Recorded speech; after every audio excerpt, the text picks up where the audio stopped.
देखो हमारे पास बच्चों ये दो चैप्टर ऐसे हैं एकदम बेकार। एकदम बेकार का मतलब एकदम बेकार। एक तो इससे पहले करा था पी एंड सी, और एक ये हो गया प्रोबेबिलिटी। आपको पहले भी समझाया था और अब भी समझ लो। जब आपका मैथ का सिलेबस ऐसा हो जाए कि अब आपके पास कुछ भी नहीं है पढ़ने के लिए, तब आप इनको पढ़ना।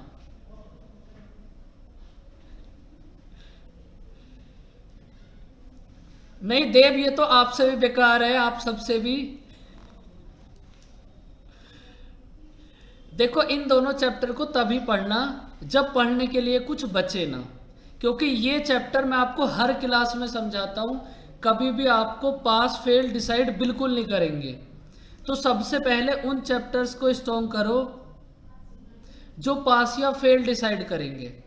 अगर आपको पी एंड सी और प्रोबेबिलिटी, एज, ये कुछ चैप्टर ऐसे हैं अगर ये ना भी आए तब भी तुम्हें कोई फर्क नहीं पड़ेगा। तो इसलिए, और सिरदर्दी सबसे ज्यादा है इन चैप्टर्स में। अगर आप सिरदर्दी देखोगे तो वो जितने भी और चैप्टर्स हैं डीआई से भी ज्यादा सिरदर्दी है प्रोबेबिलिटी में। और क्वेश्चन आया तो आया, एक क्वेश्चन वर्णन नहीं आएगा। तो इसलिए इसको लास्ट में ही करना, सबसे लास्ट में जब कुछ ना बचे।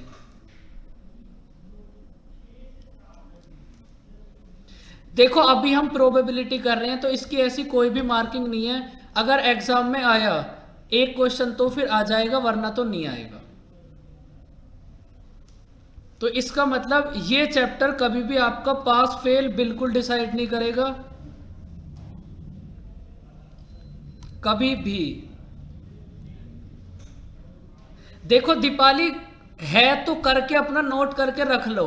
कोई ना कोई टाइम तो ऐसा आएगा ही जब कुछ भी ना बचे पढ़ने के लिए, तब इसको पढ़ लेना। देखो इनइक्वेलिटी तो आएगा ही आएगा, उसमें तो कोई ऐसी बात ही नहीं है। अब आप ये बताओ प्रोबेबिलिटी होती क्या है। भाई ये तो सबको पता ही होगा।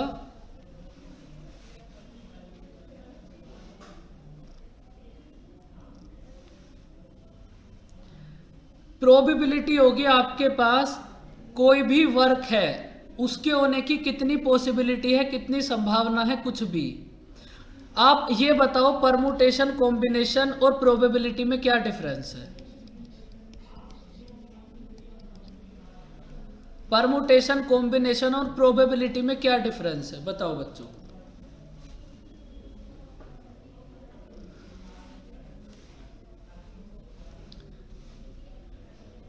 बोलो बच्चों कुछ सर, तो। हाँ बोलो देव।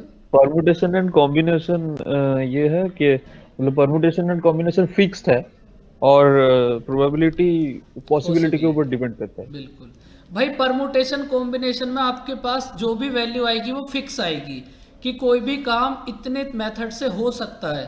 लेकिन यहाँ आएगी उसकी पॉसिबिलिटी, किसी काम के इतने मेथड से होने की पॉसिबिलिटी है। तो बस ये आपके पास इन दोनों में डिफरेंस। प्रोबेबिलिटी कुछ भी नहीं है। कोई भी वर्क, कोई भी वर्क उसके होने या ना होने की पॉसिबिलिटी जो होगी उसको बोलेंगे हम प्रोबेबिलिटी। अब देखो प्रोबेबिलिटी में वैसे तो देखो कुछ भी नहीं है, एक ही बात समझने वाली है। देखो परमुटेशन कॉम्बिनेशन और प्रोबेबिलिटी, ये दो ऐसे चैप्टर है, ये टोटल आपके लॉजिक के ऊपर डिपेंड करेंगे। आप जितना अच्छा लॉजिक लगा सकते हो, क्योंकि इनका कोई मेथड नहीं है, कुछ भी ऐसा इनका है नहीं। ये जो चैप्टर है, बैंक में तो इनसे क्वेश्चन कभी कभी आएगा, लेकिन कैट मैट इनमें आएगी बहुत ज़्यादा क्वेश्चन। और आपको ये एग्ज़ाम तो देने होंगे ही नहीं कभी भी। तो इसीलिए ये जो चैप्टर है ये आपकी थोड़ा सा थिंक पे भी डिपेंड करेंगे, आप कैसा सोचते हो, आप कितना अच्छा सोच सकते हो। ये चैप्टर उससे और भी इजीली हो जाएगा। अगर आप अच्छा सोचोगे तो जल्दी हो जाएगा, वरना फिर बैठ के सोचते ही रहोगे। आप ये बताओ, इसमें हमारे पास एक ही फॉर्मूला होगा।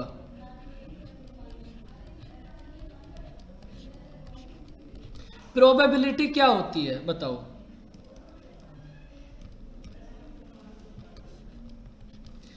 प्रोबेबिलिटी क्या है, इसका फॉर्मूला किसी को पता हो? फॉर्मूला तो सबने रटी रखा होगा।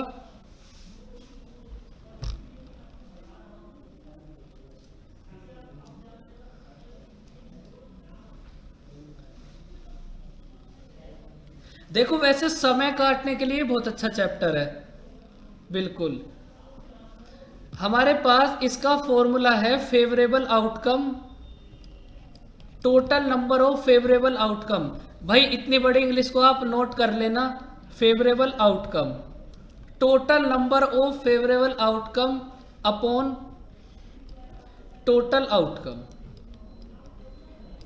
Total number of favourable outcome upon total outcomes. इसको नोट कर लो।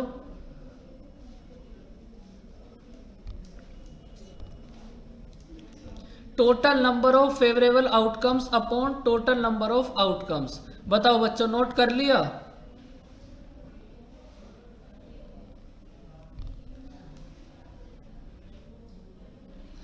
अब इसके बाद अगर आपके पास टोटल आर्टिकल है n में से आपको r को सेलेक्ट करना है, तो इसका फॉर्मूला क्या होगा? Factorial n upon factorial r multiply factorial n minus r। अगर कोई भी आपके पास n इवेंट्स है, उसमें से आपको r को सेलेक्ट करना है, या r के होने की क्या पॉसिबिलिटी होगी, तो इस फॉर्मूले को भी नोट करो।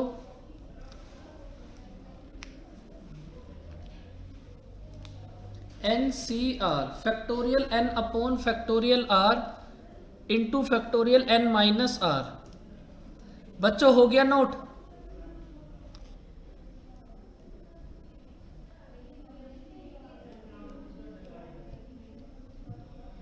अब ना आप एक बात और समझो बस,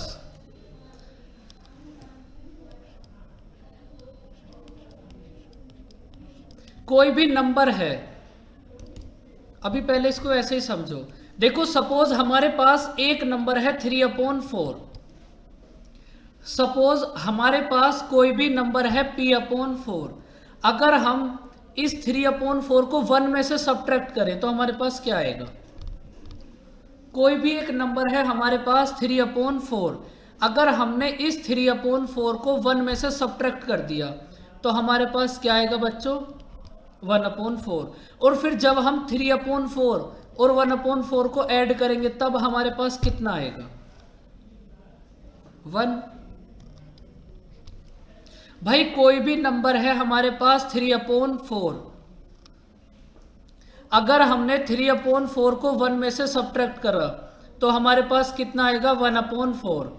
और अगर हम इस 1/4 को 3/4 में ऐड करेंगे तो 3/4 प्लस 1/4 इक्वल्स टू 1 होगा। और हर बार ना ऐसा ही होगा, हर बार ऐसा ही होगा। तो अब देखो आप क्या कर सकते हो, डायरेक्ट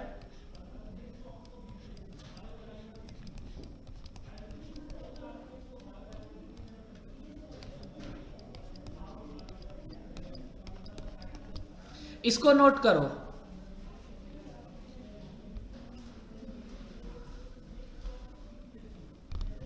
देखो जैसे सपोज हमें ये PA प्रोबेबिलिटी A गिवन होती 3/4 और हमें A बार की जरूरत होती तो हम क्या करते? भाई डायरेक्ट 1 में से इसको सब्ट्रैक्ट कर दो, ये वाली वैल्यू आ जाएगी हमारे पास। इसका मतलब है अगर हमारे पास 3/4 गिवन है और हम इसे 1 में से सब्ट्रैक्ट कर देंगे तो हमारे पास ये PA बार वाली वैल्यू आ जाएगी। बच्चों बताओ, बात समझ आई? देखो बात बस समझने की है, इस चैप्टर में होगा इसमें कुछ भी नहीं। तो अगर हम इन दोनों को ऐड करेंगे 3 + 4 + 1/4 तो हमारे पास फिर से कितना आ जाएगा? 1। तो अब ये डायरेक्ट हमारे पास एक फॉर्मूला टाइप ही बन गया। देखो किसी भी चीज के होने की पॉसिबिलिटी हमेशा 1 ही होगी, बिल्कुल, इसलिए हम 1 लेंगे। PA + PA bar equals to 1। देखो सपोज हमें, बस अभी आप ये बात समझो, बाकी बातें तो आपको क्वेश्चन से ही समझ आएंगी।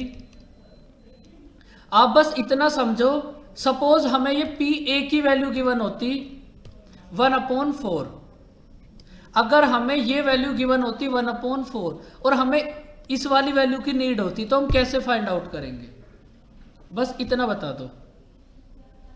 अगर हमें ये वैल्यू गिवन होती 3/4 और हमें इस वैल्यू की जरूरत है, तो हमें कुछ भी नहीं करना, बस 1 में से सब्ट्रैक्ट कर दो, तो हमारे पास ये वाली वैल्यू आ जाएगी और इन दोनों का सम कितना होगा? ऑलवेज 1।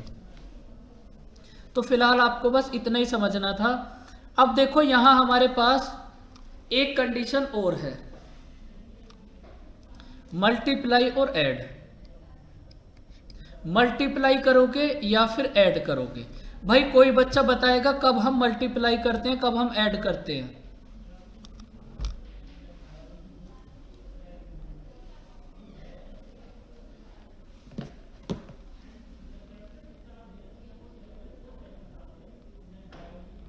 सर ये मल्टीप्लाई ऐड आप प्रोबेबिलिटी वाला ही बोल रहे हैं ना? हाँ, प्रोबेबिलिटी वाला ही। हाँ, मतलब जैसे सर कॉन्सिक्यूटिव जब जो इवेंट्स होते हैं तो उस केस में मल्टीप्लाई होता है, और एक खत्म होने के बाद फिर दूसरा करते हैं तब ऐड होते हैं। ओके, देखो सबसे पहले तो आप इन दोनों को मैथ की टर्म में समझ लो, उसके बाद फिर अपने टर्म में देखेंगे क्या होगा। कोई भी ना एक इवेंट है, एक बार समझ लो, फिर अगली बार तो आपको समझ आ जाएगा।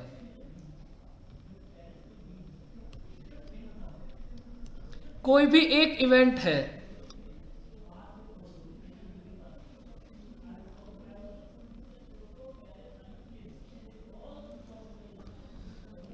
अगर इस इवेंट के होने, भाई कोई भी इवेंट है, अगर इस इवेंट के होने या ना होने से, अगर ये इवेंट हो जाए तब भी बात अच्छी, ना हो तब भी बढ़िया, तो आप क्या करोगे? ऐड। कोई भी एक इवेंट है, वो इवेंट हो जाए तो भी अच्छा, ना हो तो भी अच्छा, तो आप क्या करोगे? ऐड। लेकिन अगर आपके पास ऐसी कंडीशन हो, कोई एक इवेंट हो जाए,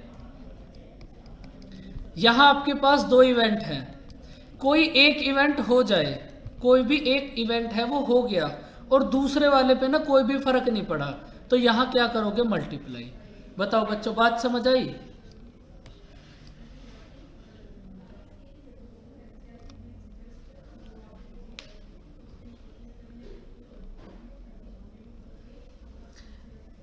रिपीट करिए इसको प्लीज। देखो अब इसको रिपीट नहीं करेंगे, अब जो आपके काम की बात है बस उसको समझो। ठीक है सर। इससे फिर भी कुछ समझ नहीं आएगा, आप एक बार समझो गरिमा, बस अभी हम क्वेश्चन ही करेंगे। देखो अब समझो, आप ये बताओ, अगर उसके होने, कोई भी है भाई अपना अपना देख लेना, उसके होने या ना होने से तुम्हारी लाइफ पे कोई भी फर्क नहीं पड़े, तब हम क्या करेंगे? ऐड। उसके होने या ना होने से आपकी लाइफ पे कोई भी फर्क ना पड़े, तब हम क्या करेंगे? ऐड। बताओ बच्चों, बात समझ आई?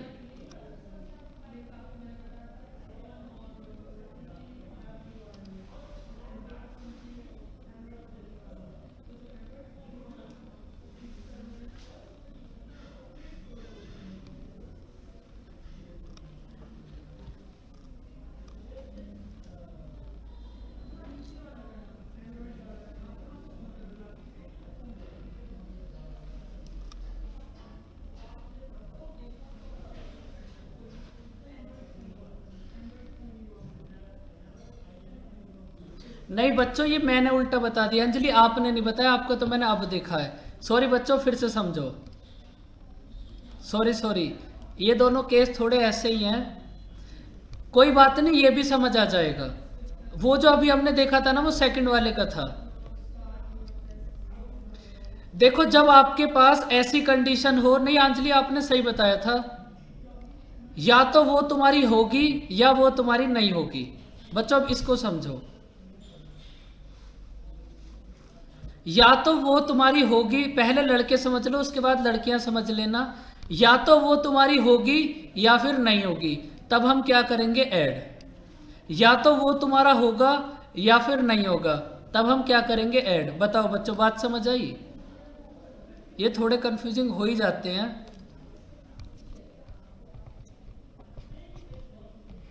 भाई सीधी सीधी बात, आप इतना समझ लो, भाई आपके पास दो ही कंडीशन है, या तो वो तुम्हारी होगी या फिर नहीं होगी। अगर ऐसी कंडीशन हो तो फिर आप करोगे ऐड। ये है हमारे पास ऐड वाली सिचुएशन। और बच्चों सेकंड वाली सिचुएशन तो आपको अभी बताई थी, अगर उसके होने या ना होने से तुम्हारी लाइफ पे कोई भी फर्क ना पड़े, अगर उसके होने या ना होने से तुम्हारी लाइफ पे कोई भी फर्क ना पड़े, तब हम क्या करेंगे? मल्टीप्लाई। इनको ऐसे समझ लो, ऐसे समझ आ भी जाएंगे।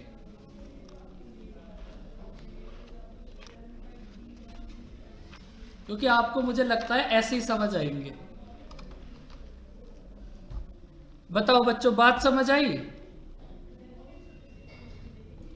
भाई देखो, आपके पास दो ही कंडीशन है, मल्टीप्लाई और ऐड। मल्टीप्लाई और ऐड। अब पहले आप ऐड वाला ही देख लो। भाई अगर वो तुम्हारी हो भी सकती है, नहीं भी हो सकती, तब हम क्या करेंगे? ऐड। अगर उसके होने या ना होने से तुम्हारे पे कोई फर्क ना पड़े, तब आप क्या करोगे? मल्टीप्लाई। तो बस इतनी सी बात है। बताओ बच्चों, इन दोनों बातों में किसी को कोई डाउट?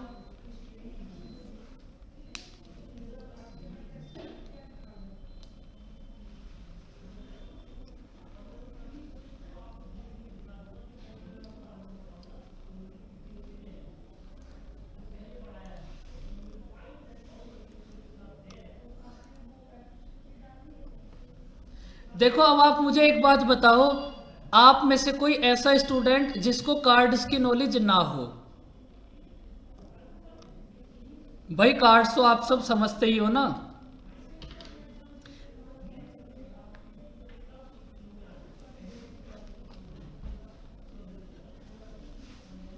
बिल्कुल, इसकी नॉलेज तो ज्यादातर सबको ही होगी। सर ये मतलब ड्राइंग 1 एट अ टाइम है या फिर 2 एट अ टाइम है क्वेश्चन में? टू क्लब्स मतलब 1 टाइम में। तो एक ही बार में दोनों निकालना है? देखो भाई, जिनको नॉलेज है वो थोड़ी नॉलेज हमें भी दे देना। और आप ये बताओ, क्लब कितने होते हैं? देखो, कुछ भी नहीं करना, बहुत ज्यादा मैथमेटिशियन बनने की बिल्कुल जरूरत नहीं है, क्योंकि बन भी नहीं पाओगे। चंद्रिका भाई, आप मत खेलना कभी भी कार्ड्स। 12 तो कहीं भी नहीं होते, 13 होते हैं।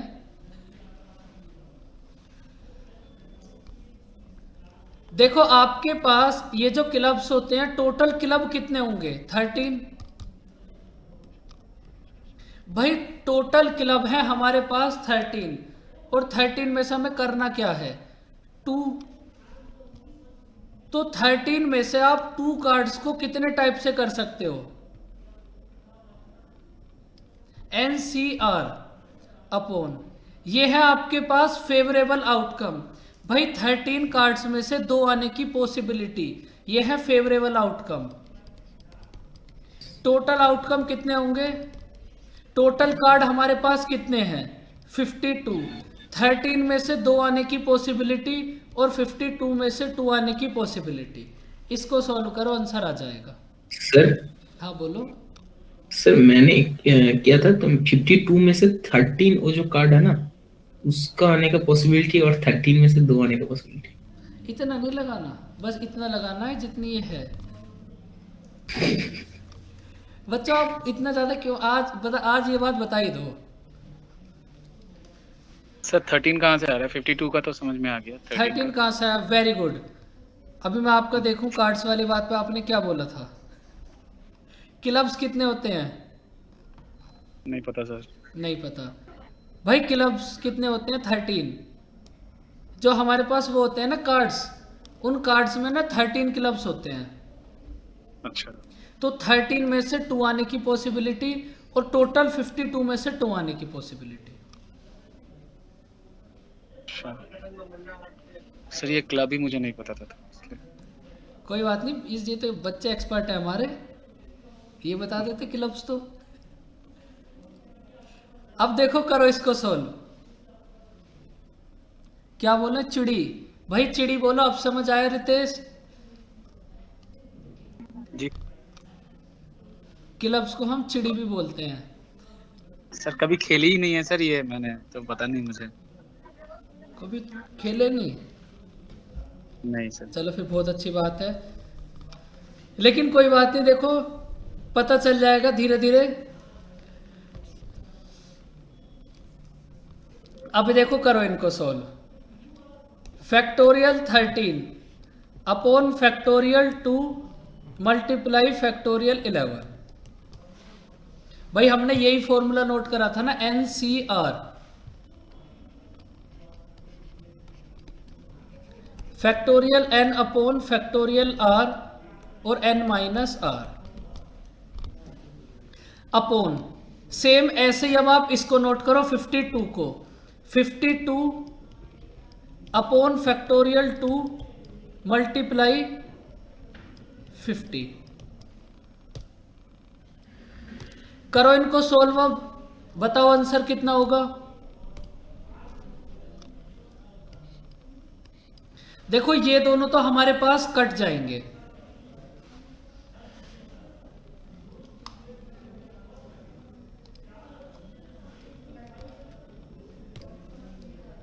तो हमारे पास क्या बचेगा? Factorial 13 upon factorial 11 upon factorial 2 upon factorial 50। अब आप क्या करो, 13 को ओपन करो तो ये कितना होगा?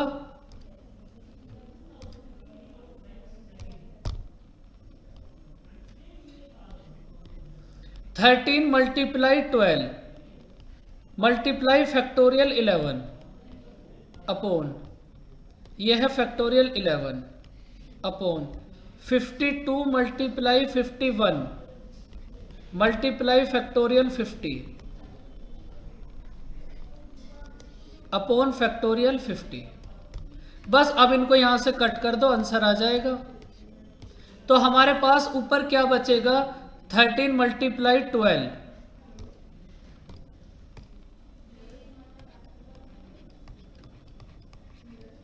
अपॉन, हमारे पास यहां क्या बचेगा? 52 मल्टीप्लाई 51। अब देखो ये कितना होगा? 4, ये कितना होगा? 3, 3 से कितने डिवाइड होगा? 17 टाइम्स, मीन्स आंसर क्या होगा? 1/17। अगर आप 2 कार्ड्स को ड्रॉ करोगे तो उनके क्लब आने की पॉसिबिलिटी है 1/17। बताओ बच्चों, बात समझ आई?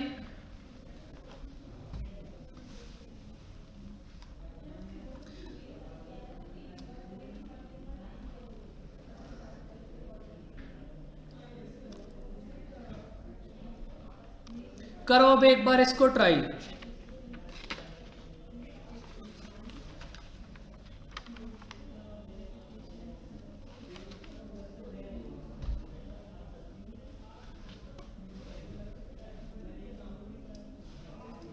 आपने 2 कॉइन्स को उछाला तो आपको फाइंड आउट करना है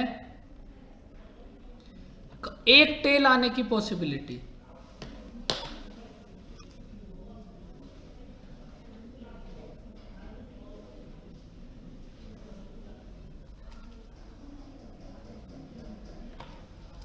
भाई जो बच्चे बैठ के नोट्स बना रहे हैं, इन 2-3 चैप्टर्स में नोट्स बनाने से कुछ भी नहीं होगा। आप ये बताओ कैसे सॉल्व करा?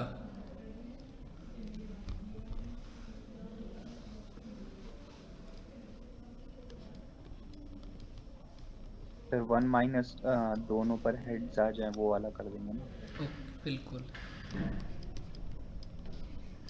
Favourable outcome upon total outcome. तो आप देखो इस क्वेश्चन में आपको क्या फाइंड आउट करना है कि आपके पास कम से कम एक टेल हो, आपके पास कम से कम एक टेल हो। तो आप एक काम करो, एक भी हेड टेल ना आने की पॉसिबिलिटी फाइंड आउट कर लो। देखो हमारे पास 4 सिचुएशन होगी, tail head, head head, tail tail, उसके बाद क्या होगी बच्चों, टेल और हेड। ये 4 सिचुएशन होंगी ना हमारे पास। तो हमारे पास देखो इनमें से कितनी सिचुएशन ऐसी हैं जो हमारे पास एक भी टेल ना आए।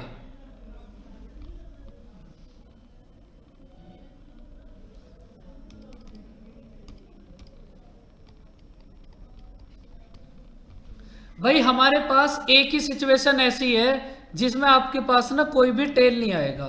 तो आप इसी को फाइंड आउट कर लो, एक भी टेल ना आने की पॉसिबिलिटी कितनी होगी, 1/4। भाई एक भी टेल ना आने की पॉसिबिलिटी है 1/4, तो आने की पॉसिबिलिटी कितनी होगी, 1 - 1/4, 3/4। बताओ बच्चों, बात समझ आई। भाई एक भी टेल ना आने की पॉसिबिलिटी है ओनली 1, और टोटल आउटकम कितने होंगे 4, तो हमारे पास कितना होगा 1/4। एक भी टेल ना आने की पॉसिबिलिटी है 1/4, तो आने की पॉसिबिलिटी कितना होगी 1 - 1/4, 3/4, जो बात आपको स्टार्टिंग में समझाई थी। बताओ बच्चों, बात समझ आई।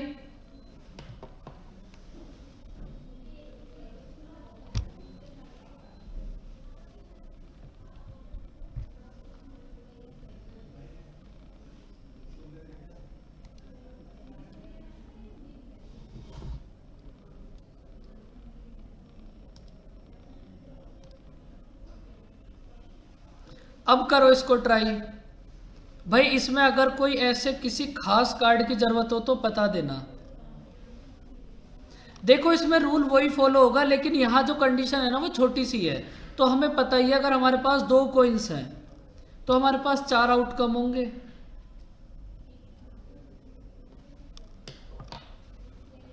अगर हमारे पास 2 के प्लेस पर बहुत सारे कॉइन होते तब दिक्कत होती। करो बच्चों इसको रीड। भाई इसमें ऐसे कौन से कार्ड्स गिवन है, फेस कार्ड कितने होते हैं भाई एक बार ये भी बता दो, ये कार्ड वाली बात तो बता ही दो। 52 कार्ड्स में से बस हमारे पास 4 ही फेस कार्ड होते हैं।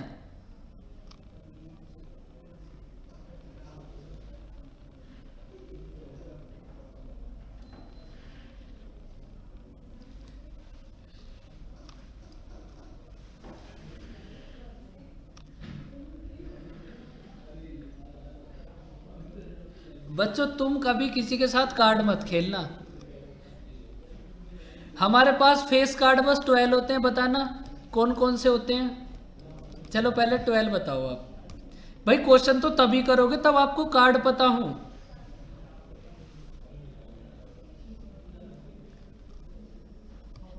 J Q K, और कोई फेस कार्ड नहीं होता आपके पास।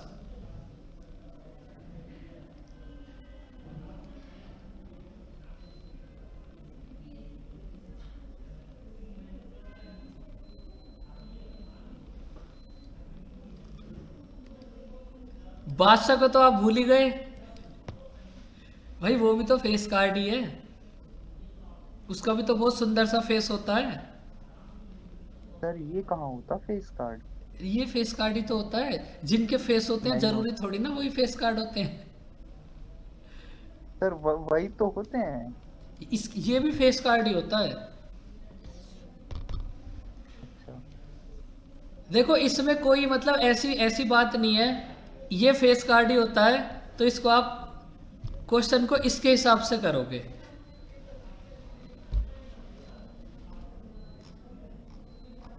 अब देखो ये सब आपके पास ना 4 होते हैं।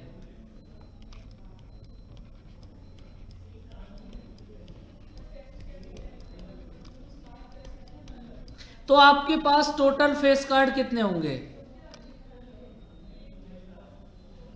देखो उमंग, अब हम कार्ड्स की बात नहीं करेंगे, हमें जरूरत होगी फेस कार्ड की, और जहां भी फेस कार्ड आए तो वहां आप 4 ही लोगे।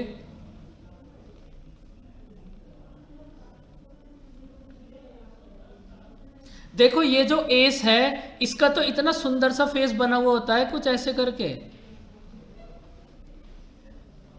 तो नहीं, वो तो सर सिर्फ एक पर रहता है, बाकी 3 पर नहीं रहता। ये होता तो फेस कार्ड ही है, लेकिन हाँ मतलब जैसे डेक में देखेंगे तो जो एस एक ही जो रहता है उसका किसका रहता है, स्पेड्स का। भाई मुझे वो कार्ड की सिर्फ नॉलेज उस नहीं है भाई। नहीं कोई मतलब सर कार्ड वाला आओ, थोड़ा बात करो जरा। अरे हुकुम पे होता है वो मेन वाला जो फेस कार्ड होता है। आई डोंट नो उसको इंग्लिश में क्या बोलते हैं, हिंदी हाँ में तो उसको स्पेड्स हुकुम बोलते स्पेड्स। हैं। नहीं हाँ। नहीं, एस जो एस होता है उसका भी चार होता है, जैसे स्पेड होता है, क्लब होता है, डायमंड होता है, और जो रह गया हार्ट। तो इनका भी चार ही होता है ना। हाँ एस फिर तो 4 होते स्पेड हैं, पर स्पेड पे उस पर मेनली जो होता है। फेस की बात चल रही है ना, फेस सिर्फ एक ही पर रहता है स्पेड्स वाले पर, वो भी फेस नहीं रहता सर, मतलब वो ऐसा लीफ जैसा कुछ बना रहता है। भाई इसमें तो कार्ड्स ठीक वालों है को। ना, आज मेरे सर ने बोल दिया तो बोल दिया, उसको फेस कार्ड में ही हमने कंसीडर करना है। नहीं वैसे अब देखो, मुझे कार्ड्स की ज़्यादा नॉलेज नहीं है, लेकिन मैथ में तो भाई ये जो प्रोबेबिलिटी है, इसमें तो इस ए को फेस कार्ड में एज्यूम करते हैं। सर वही देखना पड़े मतलब, क्योंकि नहीं जहां सर, तक मैंने अभी अभी गूगल में ध्यान देखा, है वहाँ मतलब पे 12 प्रोबेबिलिटी फेस क्या कार्ड है। बोल रहे हैं। अच्छा 12। हाँ मतलब गूगल में मैंने देखा कि वहाँ पे दिखा रहा है कि there are 12 face cards, king queens and jacks, और 36 नंबर कार्ड्स। भाई ऐसा कैसे हो सकता है? देखो अगर ऐसा भी है तो फिर इसको हटा दो। भाई इसमें तो कोई ऐसी बात ही नहीं है, तो हमारे घर की बात है। इस ए को हटा दो। वही सर, क्योंकि मतलब प्रोबेबिलिटी मतलब जितना किया उसमें से इनको ही तीनों को ही लेते हैं, क्योंकि मतलब ये ऐसा रहता है ना, किंग क्वीन और जैक, मतलब क्या बोले इनको अपन। चलो मैं आज कार्ड लेकर आऊंगा, लेकिन लाना भी क्या जब गूगल ने दिखा दिया तो। इसका मतलब भाई कार्ड की नॉलेज होनी भी जरूरी है। तो अब करो। देखो अगर वो 4 भी होते तब भी कुछ नहीं होता, 3 है तब भी कुछ नहीं होगा, कर लो तुम। लेकिन ये एक बार बस मैं खुद से चेक करके तुम्हें बता दूंगा कि जो एग्जामिनर है, भाई देखो जब ये क्वेश्चन एग्जाम में आया था, फैक्ट बात समझ लो, तो वहां ना हमारे पास 4 ही होते थे, और मेरे को कार्ड कितनी पता भी नहीं है, तो ये 3 तो पता थे, जे क्यू के। फोर्थ वाला तो फिर मैंने ए ही समझ लिया। नहीं, आंसर गलत होने से पहले ही आपको बता दिया जाएगा, लेकिन फिलहाल आप एक काम करो, इसको एग्जाम के पॉइंट ऑफ व्यू से ही करो, 4 से। अभी फिलहाल आप इसको एग्जाम के पॉइंट ऑफ व्यू से ही करो, 4 के हिसाब से ही करो इसको।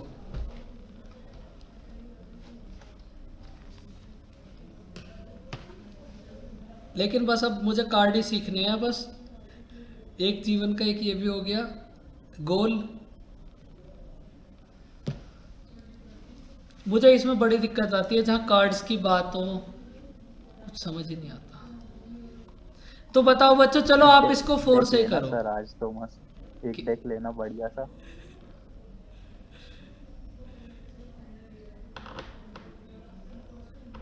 भाई फेस कार्ड आप 4 एज्यूम करके करो, कितने भी होते हो आप 4 एज्यूम करके करो।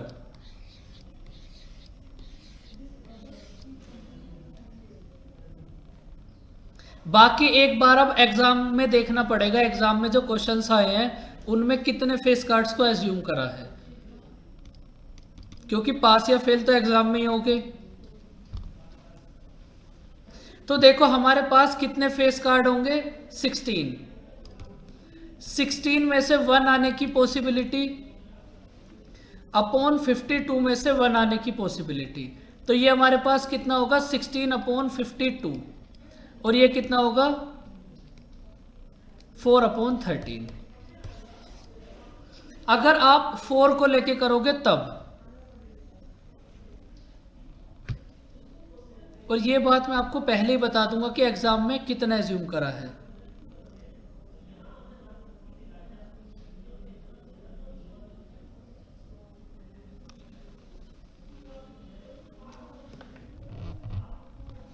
बच्चों आप ये बताओ, बात समझ आई? भाई 3 हो 4 हो वो बात आपको पता चल जाएगी, लेकिन एग्जाम में तो 4 ही एज्यूम करे थे। बाकी मैं एक बार और फिर से चेक कर लूंगा, बता दूंगा आपको। तो फिलहाल तो आप इसको 4 से ही करो, लेकिन अगर बच्चों 12 भी होते तब भी कोई दिक्कत थोड़ी ना होती, 12 से भी करो एक बार। अगर आपके पास 3 फेस कार्ड होते तो एक बार इसको उससे भी करो।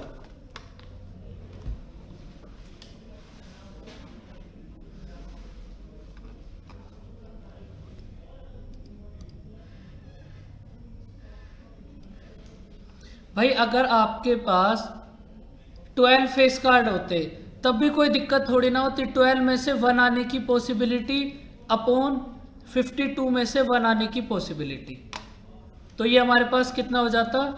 12 अपॉन 52, तो ये हमारे पास कितना होता? 3 अपॉन 13। बताओ बच्चों, बात समझ आई?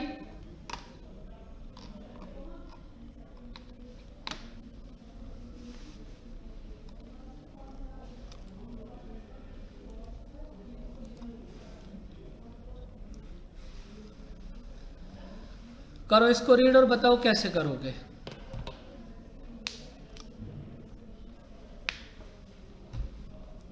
सिक्सटी 60% केस में हमारे पास ए जो है सच बोलेगा और 70% केस में हमारे पास बी सच बोलेगा।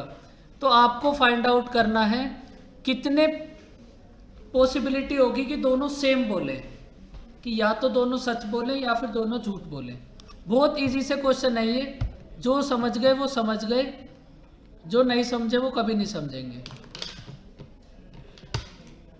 वैसा आप सब समझ जाओगे, जीनियस बच्चे हो आप सब।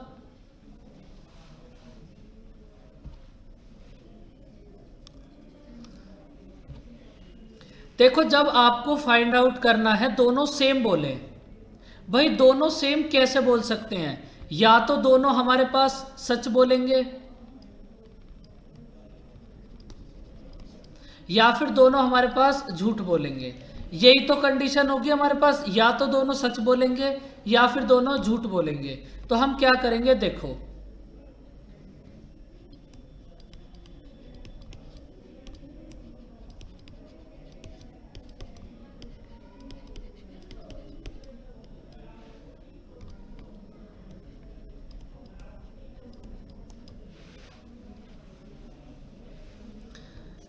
देखो ये आपके पास एक कंडीशन है जब ए और बी दोनों सच बोलेंगे, सेकंड वाली कंडीशन है जब आपके पास ए और बी दोनों झूठ बोलेंगे।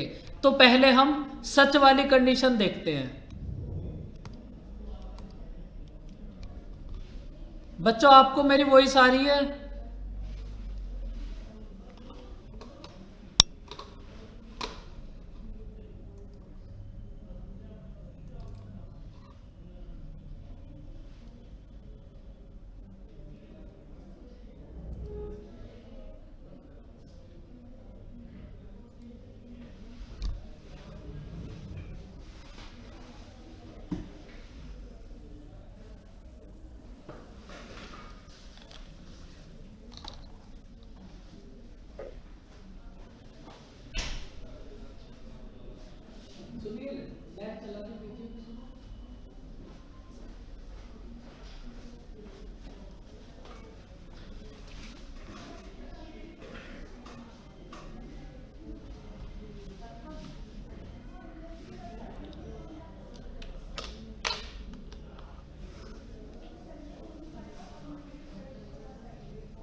नेट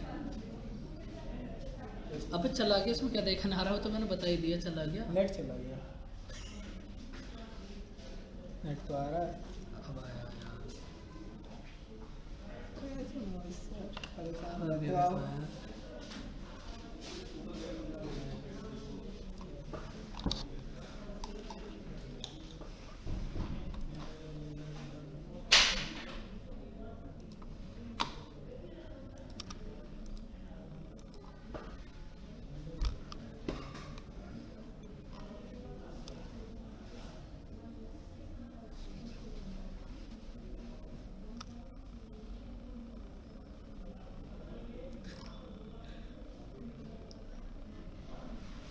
बच्चों समझो बात अब।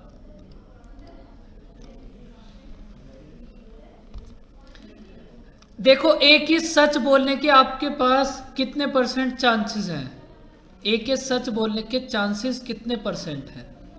बोलो भाई। आपको गिवन है ए हमारे पास 60% सच बोलेगा। 60% की फ्रैक्शन कितनी होगी? 3/5।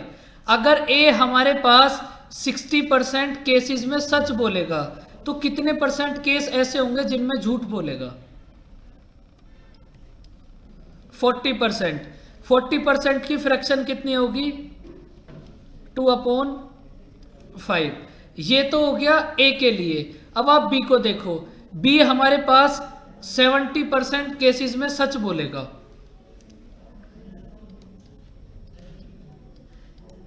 सेवेंटी परसेंट की फ्रैक्शन 7/10। अगर 70% केसेस में सच बोलेगा तो कितने केस ऐसे होंगे जिनमें झूठ बोलेगा? 30%। 30% की फ्रैक्शन कितनी होगी? 3/10। बस करो आंसर फाइंड आउट कितना होगा। इनको नॉर्मल ऐड ही करना है बस आपको। 21/50 प्लस 6/50, 27/50। 27/50 हमारे पास ऐसे चांसेस होंगे, 50 में से 27 केसेस ऐसे होंगे जहां हमारे पास दोनों सेम बोलेंगे।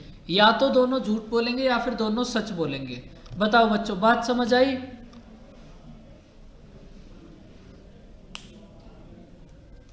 सर सेम बोलेंगे इसके लिए मतलब ये इक्वेशन कैसे हम लोग अप्लाई कर रहे हैं? सेम बोलेंगे मतलब या तो दोनों सच बोलेंगे या फिर दोनों झूठ बोलेंगे। और आपको टोटल फाइंड आउट करना है तो दोनों को ऐड कर दो। टोटल इतने केसेस अच्छा, होंगे ना हमारे पास। तो यहाँ पे येस नो कंडीशन है, या तो वो या तो ये, इसीलिए प्लस हो रहा है। नहीं, उस या तो को भी मत याद रखो। ऐसे ही देखो, आपने फेल वाला भाई आपको फाइंड आउट करने हैं कितने परसेंट केस में वो सच बोलेंगे। एक बार झूठ बोलने वाले फाइंड आउट कर लो, एक बार सच बोलने वाले, और दोनों को ऐड कर दो। ठीक है।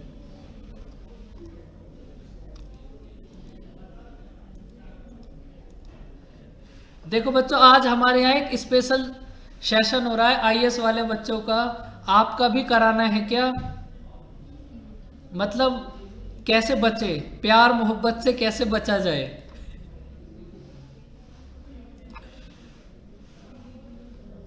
बहुत देर से समझा रहे हैं बच्चों को लेकिन उनकी समझ नहीं आ रहा।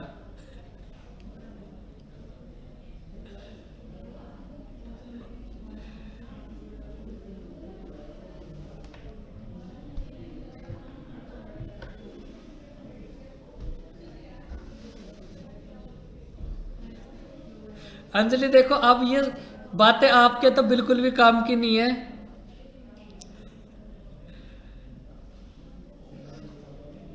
बहुत देर से बच्चों को ये बात समझाई जा रही है। बताओ भला ऐसे भी कोई समझ जाएगा?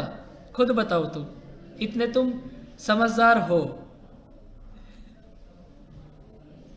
ऐसे कोई समझ सकता है? बिल्कुल नहीं समझ सकता।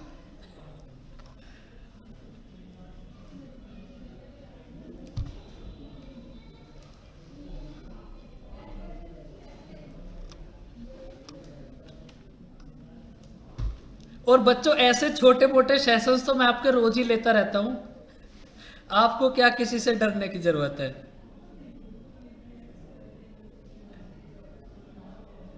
देखो, एक्स तो जाएगा भी नहीं और कभी जाता भी नहीं है। और अनिमेश कोशिश भी ऐसी करना कि एक्स ना बनो।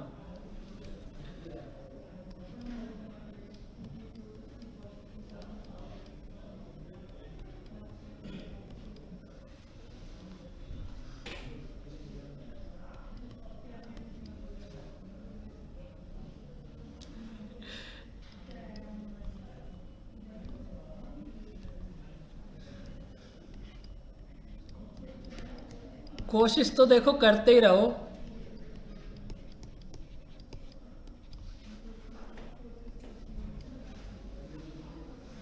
देखो अब आपको इसमें फाइंड आउट करना है कि आपके पास जो ए है वो 80% केसेस में सच बोलता है, बी 70% में। तो आपको फाइंड आउट करना है कितने केस ऐसे होंगे जहां उनका कॉन्ट्राडिक्ट होगा। करो ट्राई।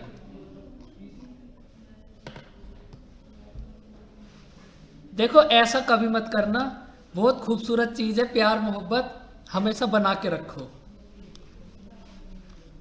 लेकिन ऐसा भी कभी मत करना कि 4-5 साल बाद समझ आए मम्मी नहीं मानेंगी पापा नहीं मानेंगे, तो ऐसा भी मत करना। अपना मेंटेन रखना सब चीजें। बताओ आंसर कितना होगा। देखो कॉन्ट्राडिक्ट का मतलब है अगर हमारे पास ए सच बोलेगा तो बी झूठ बोलेगा, और बी सच बोलेगा तो ए झूठ बोलेगा। अब आप ये बताओ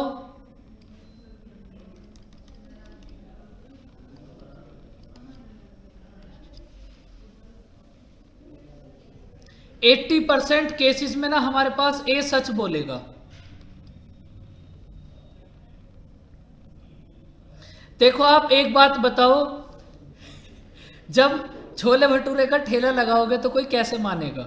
बताओ, कुछ ऐसा करो तभी तो मानेंगे, ऐसे थोड़ी ना कोई मानता है। तो बच्चों मेहनत करो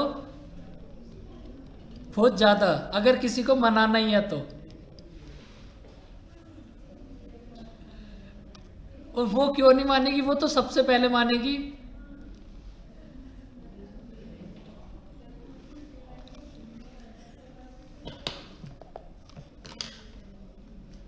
फिर उसके मानने की पॉसिबिलिटी ज्यादा हो जाएगी, उसके घर वालों की भी।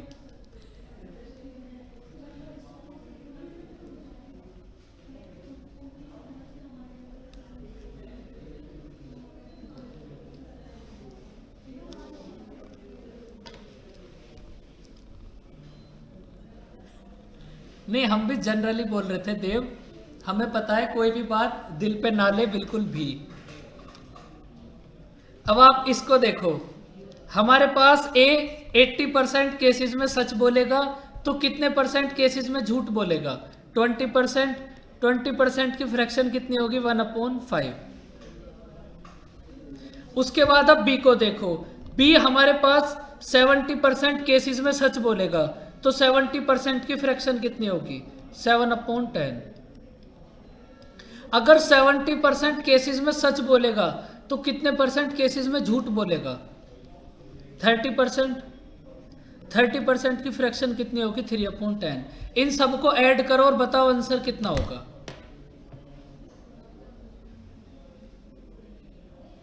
देखो उमंग, मुझे तो बहुत लंबा एक्सपीरियंस है,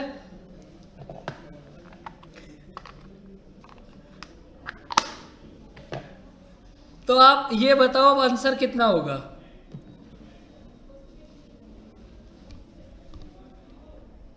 ये कितना होगा आपके पास? 12/50 प्लस ये कितना होगा? 7/50। 12/50 प्लस 7/50, इन दोनों को जब आप कैलकुलेटर से ऐड करोगे तो कितना आएगा? क्योंकि ये बहुत हमारे पास एक बहुत हार्ड डिजिट्स आ गई ना, डिफिकल्ट। आपको 12 में 7 को ऐड करना है, आप कैसे कर पाओगे?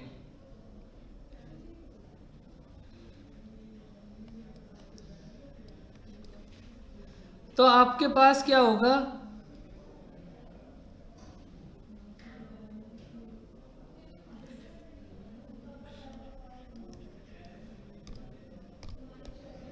देखो आपके पास दोनों का कॉन्ट्राडिक्ट होने का पॉसिबिलिटी क्या होगी? 19/50। बताओ बच्चों, बात समझ आई?